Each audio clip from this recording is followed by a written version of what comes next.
Dear students, chapter को आगे continue करेंगे। डेफिनेशन 5.2.1 यहाँ पे है सब मॉड्यूल जनरेटेड बाय एस। यहाँ पे क्या कंसेप्ट है देखिए। लेट एस कोई सबसेट है मॉड्यूल का एम का, देन सब मॉड्यूल के of M is said to be generated by S. जो के हमने लिया सब मॉड्यूल सबसेट लिया एम का, उसको जनरेटेड बाय एस बोला जाएगा इफ़ अगर एस उसको कंटेन कर रहा है, जैसे एस सबसेट ऑफ के, लुक हियर। और सेकंड पॉइंट, कोई और सब मॉड्यूल एल है जो एस को भी कंटेन कर रहा है, ठीक है, बट के जो है एल से छोटा है, तो के इज़ द स्मॉलेस्ट सब स्पेस कंटेनिंग एस। तो ये हमारे पास डेफिनेशन आ जाएगी, उसको लिखेंगे के इज़ जनरेटेड बाय एस यहाँ पे। तो ये आपने आगे भी पढ़ा हुआ है, sub space generated by subset S. तो यहाँ पे इसी तरह फाइनाइटली जनरेटेड मॉड्यूल की डेफिनेशन है, R module is said to be finitely generated module if M can be written as x1 x2 xk, यानी कि ये सारे एलिमेंट उसको जनरेट कर रहे हैं। तो अगर इसको हम एस से रिप्लेस कर दें तो we say that this module is generated by set S. Definition हैं आगे। Definition cyclic module, R module is generated by से, अगर कोई मॉड्यूल एम सिंगल एलिमेंट से जनरेट होता है तो हम उसको बोलेंगे cyclic module. Definition okay. Next theorem देखिए, a module M is a module and X belongs to M, then X generated is equal to R X N X. ये आपने प्रूव करना है अगर एम मॉड्यूल है। इट मीन्स ये जो set है आपने ये शो करना है ये सेट एक्स से जनरेट हो रहा है। मान लीजिए इस सेट को हम के मान लेते हैं, ठीक है। हम इसमें एक एक्स एलिमेंट है जिसको लिख सकते हैं 0 into x plus 1 into x. तो 0 आर में होता ही है, तो इसको इस तरह से मैच किया गया और ये एलिमेंट के में चला गया। अब ये के क्योंकि सबसेट है एम का, तो ये सबसेट है। अब हमने सबसे पहले इसको प्रूव करना कि ये सब मॉड्यूल होएगा, क्योंकि जब कोई सेट को जनरेटेड प्रूव करना है आपने इस तरह की चीज़ को, तो पहले इसको सब मॉड्यूल प्रूव कीजिए। सब मॉड्यूल करने के लिए क्या करते हैं, दो एलिमेंट लिए इसके, ये वाले R1x N1x R2x N2x, दोनों का डिफरेंस किया, दोबारा उस शेप में आ गया, देखो RX NX में। ओके, फिर क्या करते थे हम डेफिनेशन में, R into element that should belongs to again that. तो R एक एलिमेंट लिया, के क्या R रिंग का एलिमेंट लिया, तो उसको इससे मल्टीप्लाई की, N पॉजिटिव लिया हुआ यहाँ पे। इसको ऐसे कैसे लिखा, इसको तोड़ा गया, N1 टाइम्स खोल लिया गया, ये हो गया RX N1 टाइम्स, इन सब में से x कॉमन निकल गया, ये बन गया R'(x), इस प्लस 0x लिख लिया गया, दोबारा इस शेप में चला गया RX प्लस NX में, तो इस बिलोंग्स टू के, वे R' इसको R' मान लिया गया। इसी तरह अगर n लेस देन है 0 तो भी प्रूफ हो जाएगा आपका, अगर N1 0 तो भी प्रूफ हो जाएगा। तो सभी केसेस में देखा कि के सब मॉड्यूल बन गया M का, और ये के सब मॉड्यूल बन गया x को कंटेन कर रहा है, ठीक है जी। तो यानी कि इस के में ये x एलिमेंट आ रहा है, ये हमारा के है। अब अगर हम ये शो कर दें कि ये के स्मॉलेस्ट सब स्पेस है कंटेनिंग x, तो ये आपका बन जाएगा फाइनाइटली जनरेटेड सेट बन जाएगा। मान लो एक L अदर सब मॉड्यूल है जो x को कंटेन करता है, ठीक है।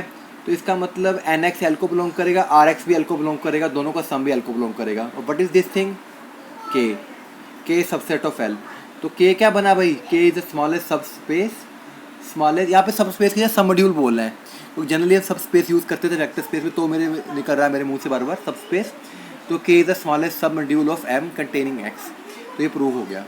अगर वो कहता है R में 1 है, अगर 1 बिलोंग्स टू R, तो ये इसको इसके इक्वल आ जाएगा। देखिए कैसे करते हैं, RX इक्वल टू NX है, इसको लिख लो, NX को 1 यहाँ पे इंट्रोड्यूस किया गया, इसको सारे में से x कॉमन ले लिया गया, इसको R' मान लिया गया, क्योंकि 1 इज बिलोंग्स टू R। तो ये एलिमेंट R का, ये एलिमेंट R का, दोनों का प्लस R को चला गया, तो RX बन गया। तो सिमिलरली आप उल्टा प्रूव कर देंगे कि के को बिलोंग करता है, दोनों फॉर 1 और 2 ये बराबर आ जाएंगे। ओके जी। तो इस तरह ये आगे यहाँ पे हमने सिंगल लिया था, ज़्यादा एलिमेंट्स के लिए भी कर सकते हो, नेक्स्ट थ्योरम कोई खास नहीं है। आगे हमारे पास कंसेप्ट आ गया सम ऑफ सम मॉड्यूल्स। मान लीजिए M मॉड्यूल है और N1 N2 क्या उसके सब, R मॉड्यूल है, M R मॉड्यूल है, और N1 N2 क्या उसके सब मॉड्यूल्स हैं M के। तो आपने शो करना है N1 plus N2 is the sum of 2 sub modules, sum of sub modules. तो यहाँ पे थ्योरम बड़ी इंपॉर्टेंट है ये वाली, if N1 N2 are the sub modules of module M, then N1 plus N2 is the smallest सब module of M containing N1 unit N2। तो आपने शो करना कि स्मॉलेस्ट सब मॉड्यूल है, इसको कंटेन करता है, यानी कि ये इससे जनरेटेड होगा। तो पहले मुझे ये प्रूव करना कि ये सब मॉड्यूल है, यहाँ पे N1 प्लस N2 को पहले प्रूव करेंगे सब मॉड्यूल। ओके, तो सब मॉड्यूल ये पहले उसने शो किया कि 0 एलिमेंट को बिलोंग करता है कि नॉन एम्प्टी है। मान लीजिए दो एलिमेंट ले लिए x1 x2 y1 y2 इसको बिलोंग करते हैं। जो पहला एलिमेंट है वो n1 को बिलोंग करेगा, दूसरा एलिमेंट n2 को बिलोंग करेगा। सब मॉड्यूल करने का क्या प्रूफ है, ये दोनों दो एलिमेंट्स लिए a माइनस बी कर दो, दोबारा उस शेप में चला गया, फिर r इंटू ए कर दो, उस शेप में चला गया, तो it is a sub module हो गया। अब आपने ये शो करना कि ये n1 यूनियन n2 को कंटेन करता है, तो ये सबसेट जनरेट हो जाएगा उससे।